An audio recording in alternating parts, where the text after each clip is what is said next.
नमस्कार। अपनी पिछली कक्षा में हमने संधि के भेदों के बारे में पढ़ा। संधि के मुख्यतः 3 भेद होते हैं: स्वर संधि, व्यंजन संधि और विसर्ग संधि। जहाँ 2 स्वरों में संधि होती है उसे स्वर संधि कहते हैं। स्वर संधि के 5 भेद होते हैं।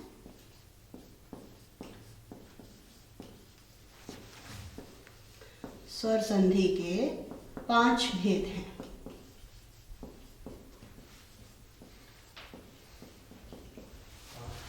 दीर्घ संधि, सबसे पहला भेद है दीर्घ संधि। आज हम इसी के बारे में विस्तार से पढ़ेंगे। दीर्घ संधि, जहां 2 समान स्वरों में संधि होती है। 2 समान स्वरों को मिलाकर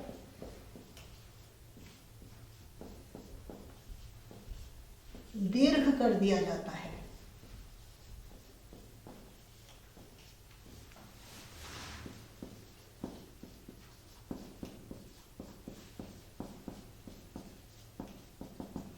वहां दीर्घ संधि कहलाती है या दीर्घ संधि होती है।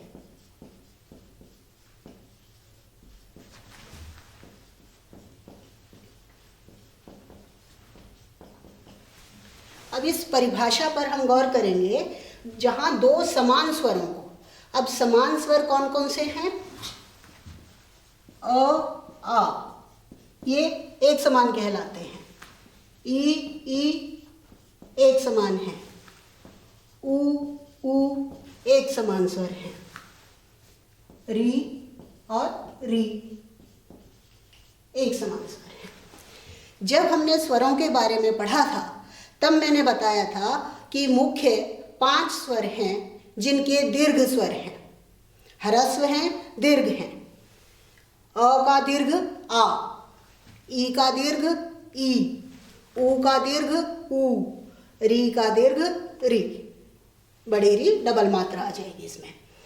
तो दीर्घ यानी बड़ा। इसको और इसको मिलाकर दीर्घ कर दें, बड़ा कर दें तो दीर्घ संधि हो गई। जहाँ ये दोनों पोजीशन आ जाएं, ई दोनों को मिलाया, दीर्घ किया, बड़ा किया, दीर्घ संधि हो गई। ऊ दोनों को मिलाकर बड़ा ऊ कर दिया, दीर्घ कर दिया, तब दीर्घ संधि हो गई। री और री को मिलाकर री कर दी, दीर्घ कर दी, तो दीर्घ संधि हुई। यही चीज हम उदाहरण के द्वारा अब समझेंगे। सबसे पहले हम इसका अ आ का उदाहरण लेते हैं। जैसे हिम प्लस आलय, यहां किस किस में संधि हो रही है? हिम में जो अ है और सामने जो आ है, इन 2 को मिलाकर हम दीर्घ कर देंगे, बना देंगे हिमालय।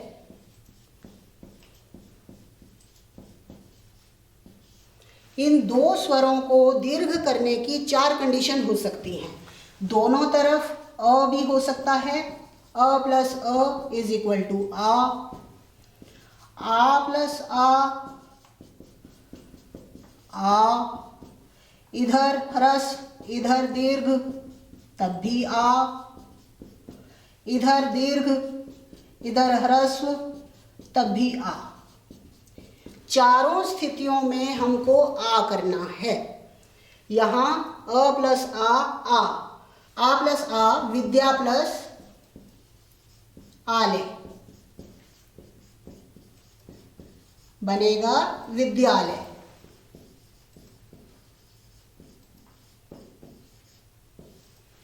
अ प्लस आ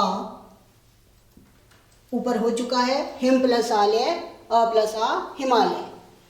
आ प्लस अ शिक्षा प्लस अर्थी। किस किस में संधि हो रही है? शिक्षा में आ और अर्थी में अ, दोनों मिलकर बने आ। शब्द बन गया शिक्षार्थी, विद्यार्थी, इस तरह कोई भी स्थिति हो, हर स्थिति में हमें आ करना है, दीर्घ करना है। इसी तरह से दोनों ई मिलाकर, इसको हम सिंपल भाषा में कह सकते हैं, दो समान स्वरों के मेल को दीर्घ संधि कहते हैं। जैसे ई और ई का उदाहरण लेते हैं।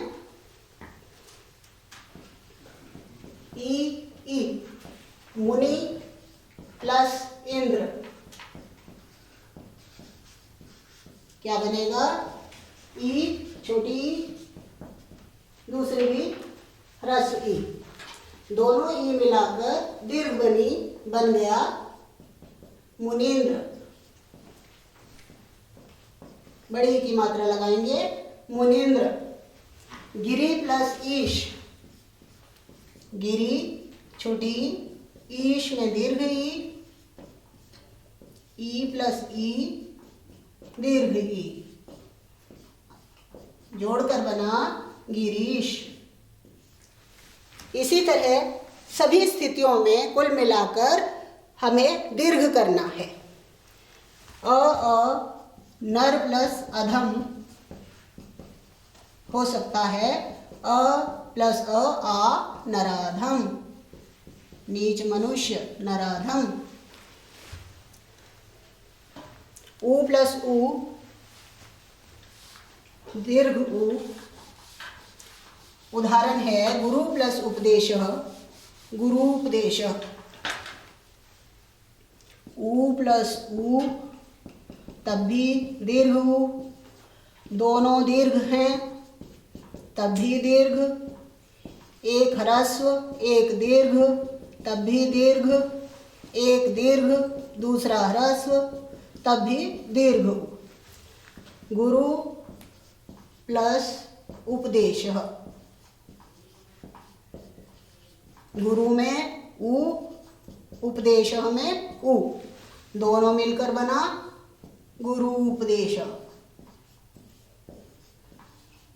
यहाँ मैं एक बात और सिखाना और ध्यान दिलाना चाहूँगी कि कुछ लोगों को ह्रस्व उ और दीर्घ उ में अंतर नहीं समझ में आता।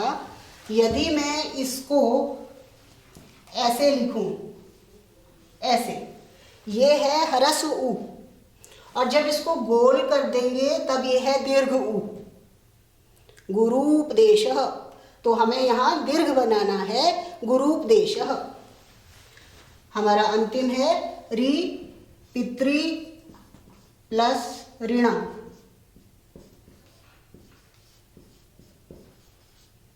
पितृ में रि और ऋणम में रि, दोनों को मिलाकर बन गई दीर्घ रि। दीर्घ मतलब दो बार इसको घुमाना है नीचे। बहुत प्रयोग में नहीं आती है ये संधि, फिर भी सीखना है हमें। पितृणम, इस प्रकार ये दीर्घ संधि दोनों तरफ समान स्वर हो। समान मतलब अ आ समान, ई समान कहलाते हैं, उ और री समान है। इन दोनों को मिलाकर जहाँ दीर्घ हो जाता है, बड़ा हो जाता है, वो दीर्घ संधि होती है। धन्यवाद।